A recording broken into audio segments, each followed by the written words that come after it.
আসসালামু আলাইকুম।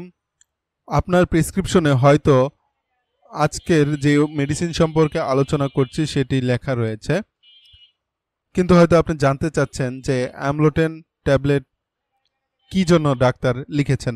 আজকের ভিডিওতে আমরা এটাই আলোচনা করব। ডাক্তাররা সাধারণত এই ওষুধটি কেন প্রেসক্রাইব করে থাকেন। এটি মূলত রক্তচাপ, হার্টের কিছু সমস্যায় ব্যবহার হয়, কিন্তু এটি কিভাবে কাজ করে, কারা খাবেন কারা খাবেন না, সব কিছু জানাবো আজকের ভিডিওতে। প্রথমে আমরা এটার পরিচয় সম্পর্কে জানব। অ্যামলোটেন ট্যাবলেট তৈরি করেছে একমি ল্যাবরেটরিজ লিমিটেড। এতে দুটি উপাদান রয়েছে, অ্যামলোডোপিন বেসিটেট 5 mg এবং এটিনলোল 50 mg। এই দুইটি মিলে রক্তচাপ নিয়ন্ত্রণ এবং হার্টের চাপ কমাতে সাহায্য করে। এটা কিভাবে কাজ করে? অ্যামলোডোপিন হলো একটি ক্যালসিয়াম চ্যানেল ব্লকার।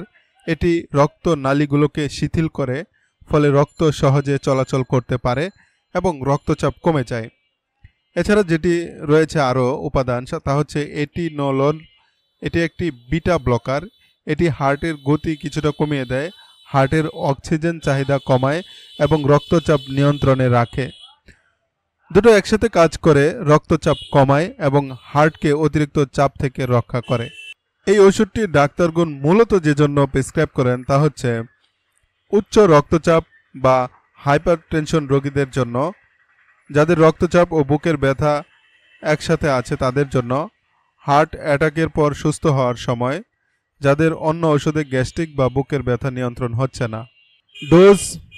ডোজ ও সেবনের নিয়ম। সাধারণত ডাক্তাররা প্রতিদিন একটা ট্যাবলেট খাওয়ার পরামর্শ দেন।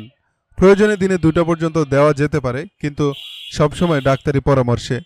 নিজে থেকে ডোজ পরিবর্তন বা বন্ধ করা যাবে না। পার্শ্ব প্রতিক্রিয়া সম্পর্কে বলছি। সাধারণত কিছু পার্শ্ব প্রতিক্রিয়া হতে পারে। সব ওষুধের মতো এটাতেও কিছু পার্শ্ব প্রতিক্রিয়া রয়েছে, যেমন মাথা ব্যথা, হাত পা ফুলে যাওয়া, মাথা ঘোরা বা ক্লান্তি, ঘুম ভাব, মানসিক অস্থিরতা বা ডিপ্রেশন। এসব উপসর্গ গুরুতর হলে অবশ্যই চিকিৎসকের সাথে যোগাযোগ করতে হবে। এবার কিছু সতর্কতা সম্পর্কে বলছি। এই ওষুধ খাবেন না যদি হার্টবিট খুব কমে যায়, গুরুতর হার্ট ব্লক থাকে, হার্ট ফেইলর বা শক থাকে, অতিরিক্ত নিম্ন রক্তচাপ থাকে। এছাড়া সতর্কতার সাথে ব্যবহার করতে হবে যদি কিডনি বা লিভারের সমস্যা থাকে, হাঁপানি বা শ্বাসকষ্ট থাকে, গর্ভবতী বা স্তন্যদান করে মা হন। প্রয়োজন হলে ডাক্তারের সিদ্ধান্ত মেনে নিতে হবে। ডাক্তার যেভাবে বলবে সেভাবে সেবন করতে হবে। ডিসক্লেমার দিয়ে রাখছি, ওষুধ বন্ধ করবেন না, এতে হার্টের সমস্যা হয়ে যেতে পারে। অতিরিক্ত খেলে রক্তচাপ খুব কমে যেতে পারে এবং হার্ট দুর্বল হয়ে যেতে পারে। সবসময় ডাক্তারের পরামর্শ অনুযায়ী ওষুধ খাওয়ার চেষ্টা করবেন। সবসময় মনে রাখবেন, অ্যামলোটেন ট্যাবলেট শুধুমাত্র রেজিস্টার্ড চিকিৎসকের পরামর্শ অনুযায়ী সেবন করতে হবে। সুস্থ থাকুন, নিরাপদ থাকুন। এ ধরনের ঔষধ রিভিউ নিয়মিত পেতে চ্যানেলটি সাবস্ক্রাইব করুন। দেখা হবে আবারও ইনশাল্লাহ। আল্লাহ হাফেজ।